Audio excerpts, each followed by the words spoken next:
If the usually taciturn captain of the Kraken was surprised, he didn't show it. Instead, he wrapped his arms around her. "Welcome aboard. We could use a good first mate. Been short-handed for a while." Beside her, Fin cleared his throat. Call glanced at him. "Brought a friend, huh?" he added. "Hope he knows how to sail."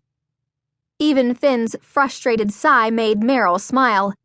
A smile that grew even wider to see a damp purple robe, a sagging, pointy-tipped hat, and the bony old man wedged into them.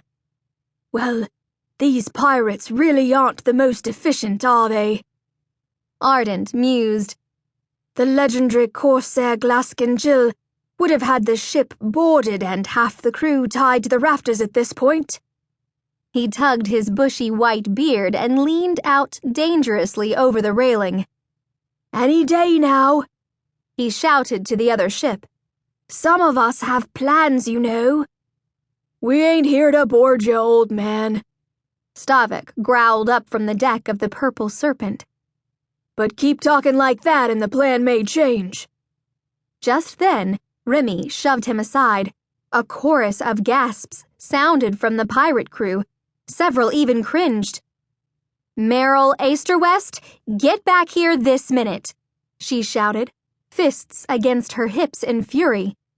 "You do not run off like that, magic stream or no. I am your babysitter." At the sound of Marill's name, Ardent's shoulders straightened. He spun around to face her, flipping the tip of his purple cap out of his eye to get a better look. "Marrill?" he whispered. She waved. He stared at her for a shocked moment. Then his face split into a grin. "It is you." He held his arms wide for a hug. Marrill bounded into him. The wizard let out a muffled oomph as she threw her arms around his waist. "Well, this is certainly a delightfully unexpected—" He trailed off and pushed her back a step. "You're here," he said. "On the stream," he added. She nodded, her smile growing wider. Her heart nearly burst with happiness. She was back with her crew, back where she belonged. Ardent's lips tightened with concern. "But you shouldn't be. I mean, you shouldn't be able to be," he said softly. "Not that I'm not glad to see you. Of course I am, but—" Marrill took a deep breath. "It's not good, I know. But I was needed here, right?" She looked from Fin to Call to Ardent. They each nodded, especially Fin. But at the same time, they all seemed genuinely surprised to see her, genuinely confused that she was there.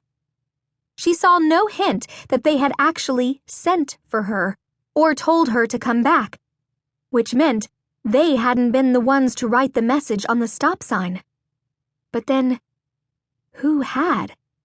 Beneath her, the deck of the ship lurched, sending her off balance. She remembered to bend her knees slightly, as Call had once taught her. "The stream is touching my world again," she began. "Which you probably figured out since I'm here and all. But there's more." Quickly, she recapped everything, from the cloud-catching net, to the stop sign, to the weird voice in the tunnel and the map's awakening. Ardent stroked his beard.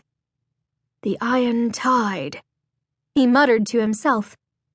Just then, a slick, bald head, covered in stringy hair, shoved straight into the middle of their group. Seconds later, the stout, purplish-blue body followed. "One side, scoot, clear out. Ain't you got better places to be?" the naysayer grumbled.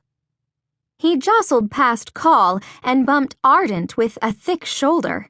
A watering can dangled from one of his 4 hands. Marrill couldn't help grinning. "Good to see you too, naysayer," she chirped. He paused, looking her up and down. "Oh," he said. "Huh. Where have you?"